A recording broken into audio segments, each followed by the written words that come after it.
पूरे भारत में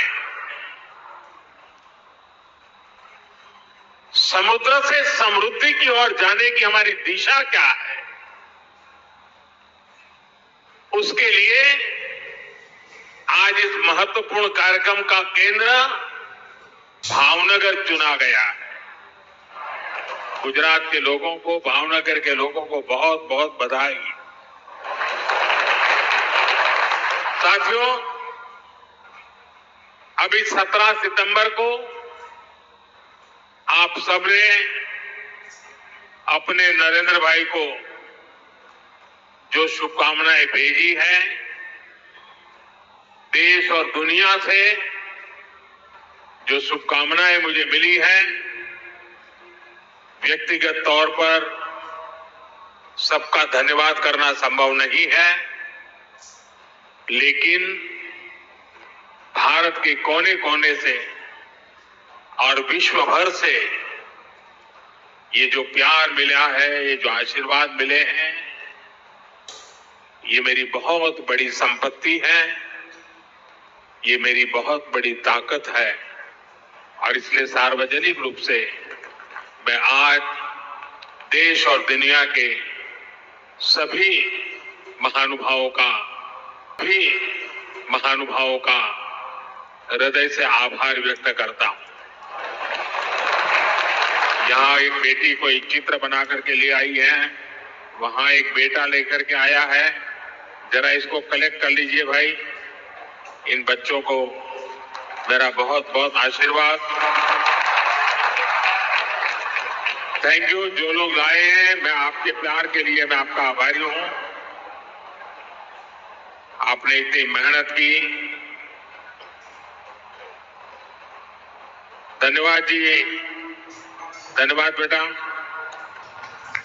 thank you दोस्त। साथियों, विश्वकर्मा जयंती से लेकर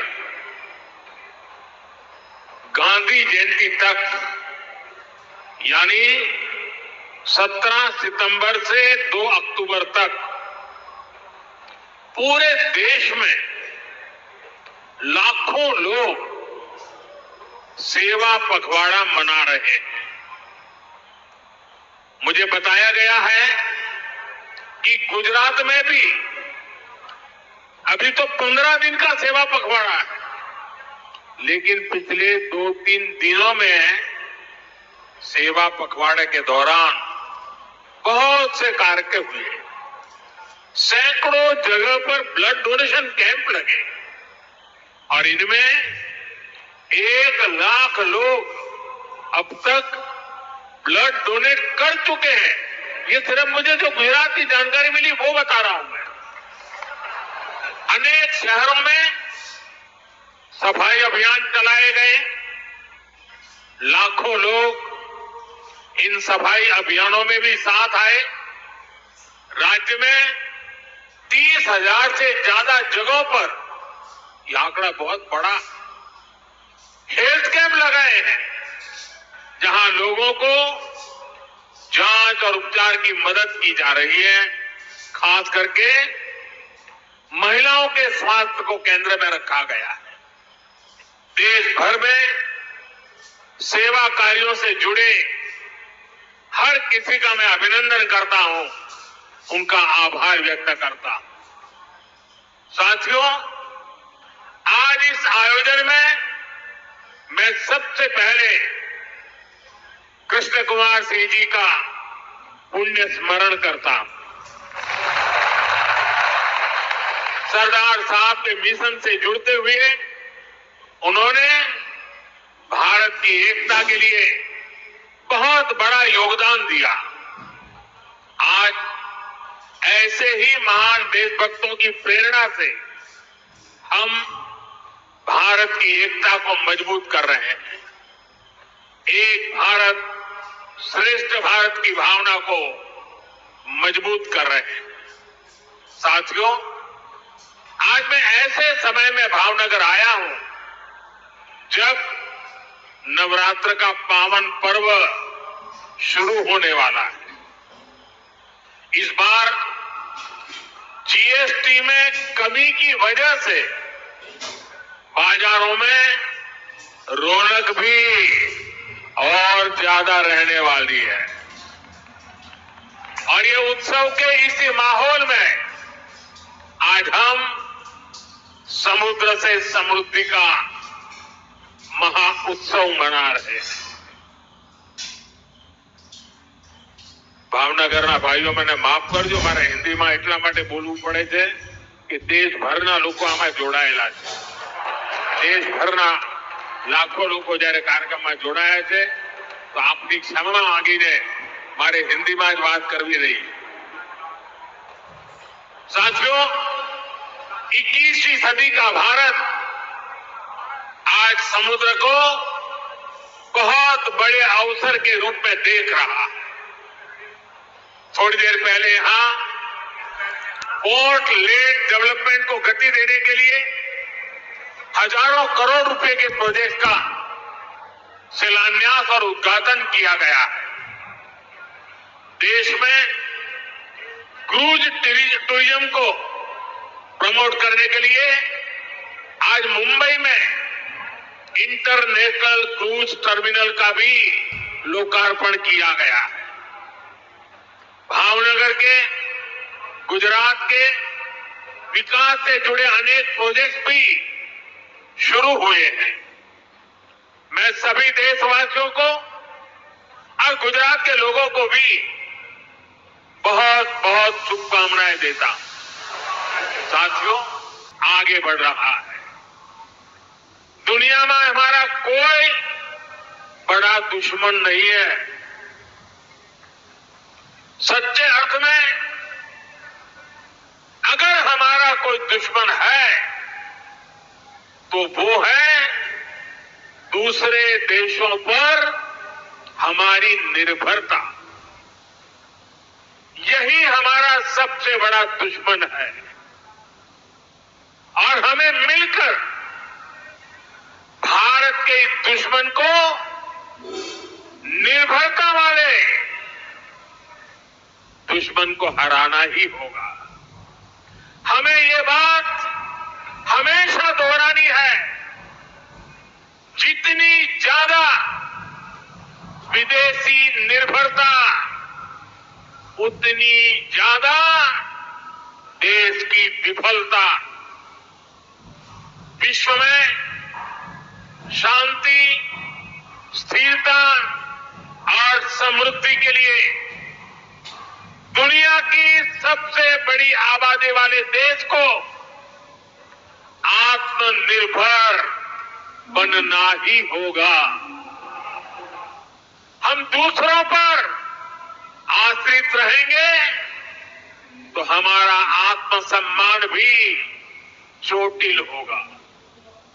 140 करोड़ देशवासियों के भविष्य को हम दूसरों पर नहीं छोड़ सकते। देश के विकास के संकल्प को हम दूसरों की निर्भरता पर नहीं छोड़ सकते। हम भावी पीढ़ी के भविष्य को दांव पर नहीं लगा सकते। और इसलिए भाइयों बहनों, આપણે ત્યાં ગુજરાતીમાં કહે કે ભાઈ 100 દુઃખોની એક દવા। 100 दुखों की एक ही दवाई है और वो है आत्मनिर्भर भारत। आत्मनिर्भर भारत। लेकिन इसके लिए हमें चुनौतियों से टकराना होगा। हमें दूसरे देशों पर अपनी निर्भरता लगातार कम करते जाना होगा और अब भारत को आत्मनिर्भर बनकर दुनिया के सामने मजबूती के साथ खड़ा होना ही होगा।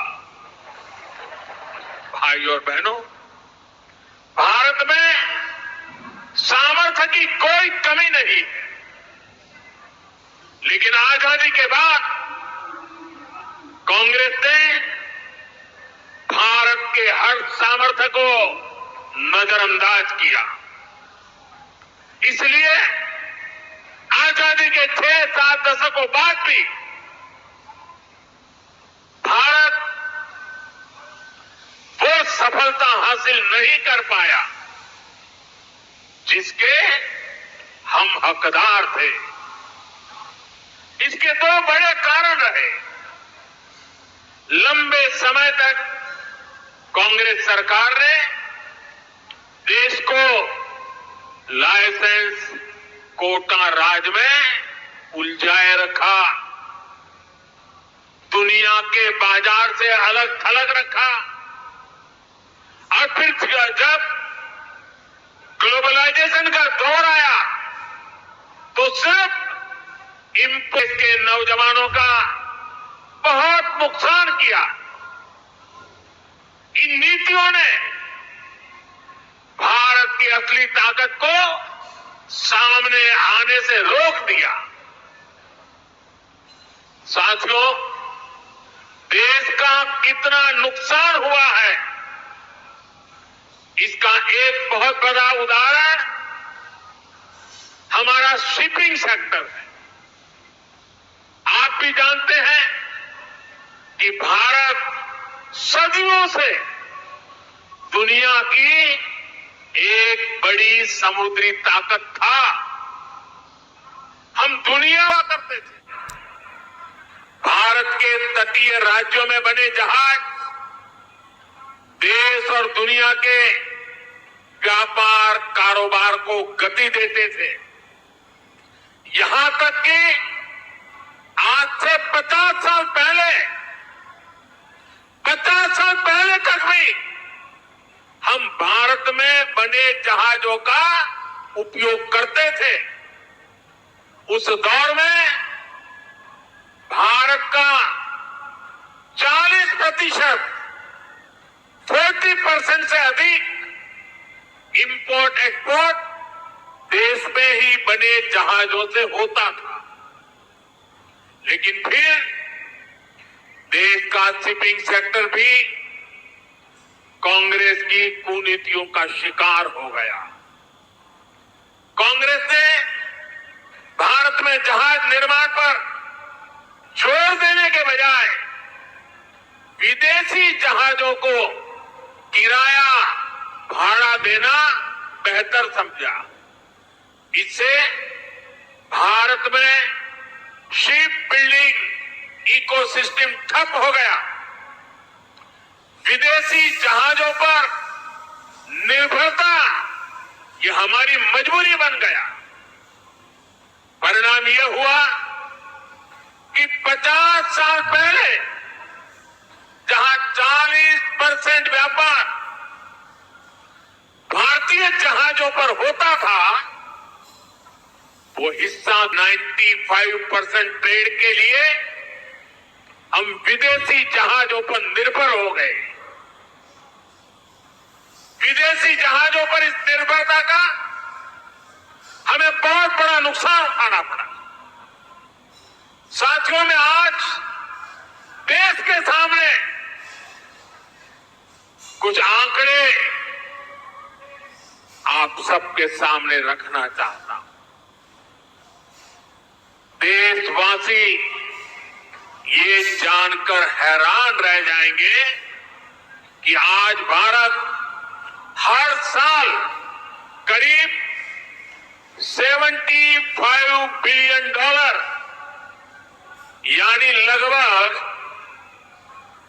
6 लाख करोड़ रुपए 6 लाख करोड़ रुपए विदेशी शिपिंग कंपनियों को शिपिंग सर्विसेज के लिए देता है, किराया देता है।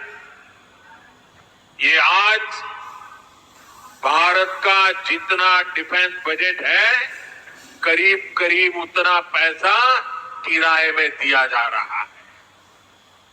आप कल्पना कीजिए 7 दशकों में कितना पैसा हमने सिर्फ भाड़े के रूप में दूसरे देशों को दिया है।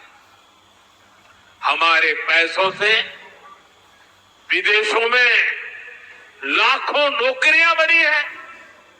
सोचिए, इतने सारे पैसे का अगर एक छोटा सा हिस्सा भी अगर पहले की सरकारें अपनी शिपिंग इंडस्ट्री पर लगाती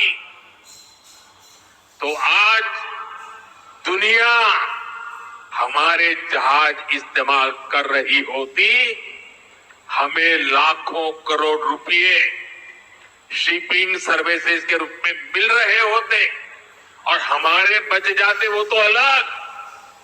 साथियों, भारत को अगर